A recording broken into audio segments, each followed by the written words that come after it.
might be a pretty good baseball team. Cheating or not, they're a pretty good baseball team. They beat the Atlanta Braves last night 7-2. So what it means is that the World Series is tied one game apiece between Atlanta and Houston. I know we've been knocking the Astros for so long for cheating. They weren't good enough to win the title on their own, and they've just had this cloud hanging over them. I think whether they cheated or not, they're still a really good baseball team, and I think we can all assume they're not cheating this year, but they're still a really good baseball team if you're following the World Series this time around. And it looks like they're just going to trade blows, so I could easily see this go 7 games. Now, is there a thing in baseball where when you win by a big margin, it's kind of a jinx against you for going out too hard? Not really. Okay. I guess it depends on what you believe. Some people believe, oh, yeah, that gets the machine going. Some people believe, oh, man, don't get all your good stuff out of your system. Right. Baseball is kind of, superstitious like that. The only people who believe that are Dodger fans. Because they'll score 14 or 15 runs, and they'll be like, "Oh man, I think we just scored all the runs we're going to score for this series," because they'll go out and score 1 or 2 the next couple of games. But you're right, 40. I don't think baseball fans think that unless you're a Dodgers fan, and then you do. You definitely do. I knew I'd heard it somewhere. Definitely. So, the World Series tied at 1 game apiece between Houston and Atlanta. Now, guys, we talk so much about the NFL. We got the World Series going on. There's so much going on. College football as well. The NBA season has snuck up upon us, and it's going on. And the Lakers, it's kind of a roller coaster ride for the Lakers so far. They lost to winless Oklahoma City last night, 123-115. And what was kind of weird and strange about this game was, okay, LeBron James was out with an ankle injury, so I'll preface it with that. But the Lakers led by as many as 26. Now, if you look at history, the last 25 years, when the Lakers have led a game by as many as 25 or more, they were 230 wins and 0 losses until last night. Right. This is a little bit different. The end of that game was ugly, too. They were down by 3, and they had 3 shots at, Westbrook got the inbound ball, didn't look to pass it, hugged up a 3, missed. Carmelo ended up coming up with a steal, wide open 3, didn't really take his time to set up, hucked up an air ball. They had a couple of shots at making that 3 to kind of either tie the game or get ahead in the game late, and they just couldn't do it. It feels weird, too, with this team. Westbrook, not surprisingly, kind of getting into fights and stuff. But then AD and Dwight Howard fighting on the sidelines, it's kind of some additional noise with this team already. Yeah, Patrick, you're right, because we didn't even talk about this earlier in the week. Anthony Davis and Dwight Howard mixing it up on the bench. And then, Russell Westbrook got ejected at the end of last night's game. Right. Yeah, dude, we barely got into the season, and there's already this drama following the Lakers at this point, and LeBron's hurt. You know what I mean? So it's a very rough start. Do they have a lot of talent where they could just flip the switch? Probably, but right now, it's been rough for the Lakers. Just the early start of this season. Well, it does seem like they're going to have that problem of when it comes down to it, who's going to take the shot, especially if LeBron is not around, and just.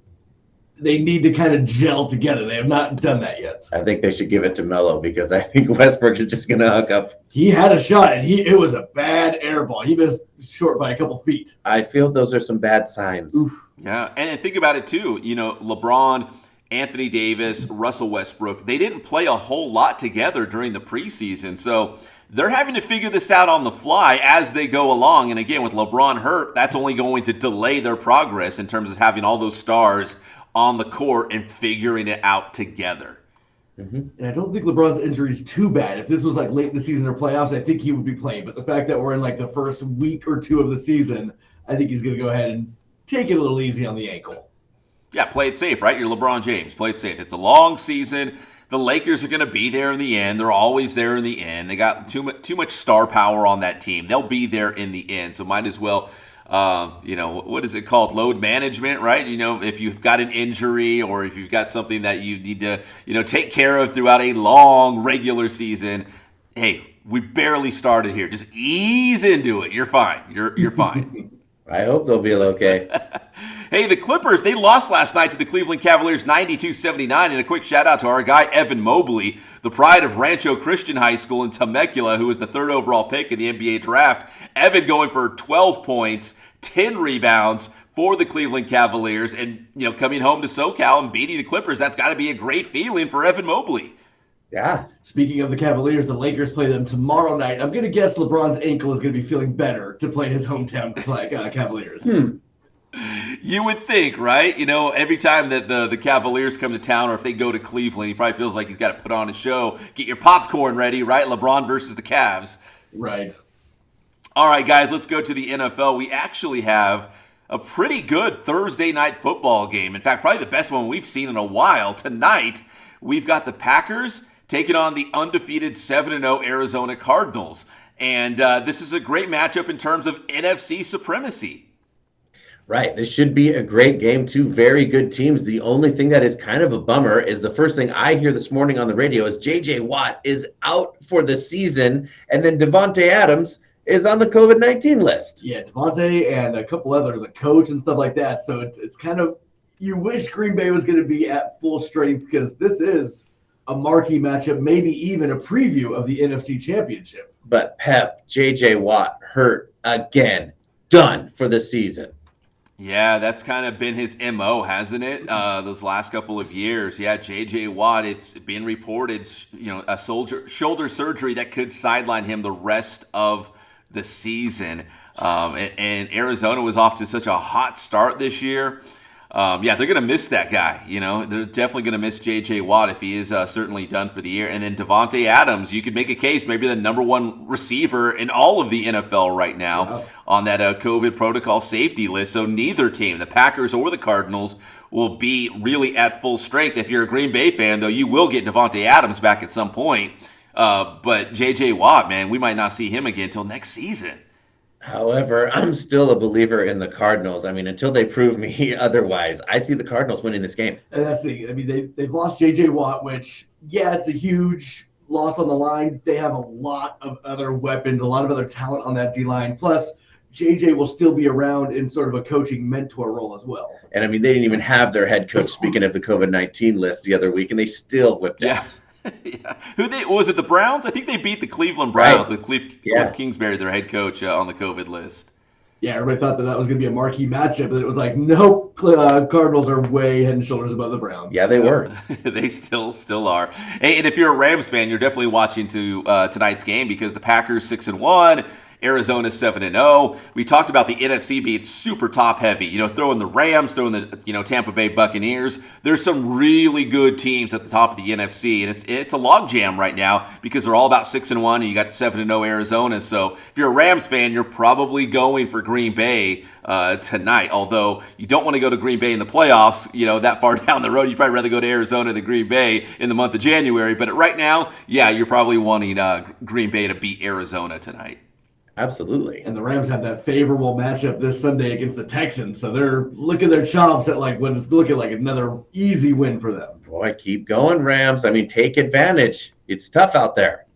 Yeah, in the NFL, there's no such thing as a guaranteed win, but this is almost a guaranteed win, playing the Houston Texans if you're the Rams this weekend. So, that should be a win. They should move to 7-1. If Green Bay can take care of Arizona tonight, then, the Rams and the Cardinals would both be 7-1. So, and so would Green Bay. And Tampa Bay will probably also be 7-1. So, there's separation already taking place in the NFC. And, again, super top-heavy with some really good teams at the top. And in the AFC, if we're talking local teams, the Chargers, they've got the New England Patriots, who absolutely exploded on offense. And our guy J.J. Taylor, we were talking about this from Centennial, scored a couple touchdowns for the New England Patriots in that huge win against the Jets. Now, the Jets are bad, but maybe the Patriots are starting to put it together here.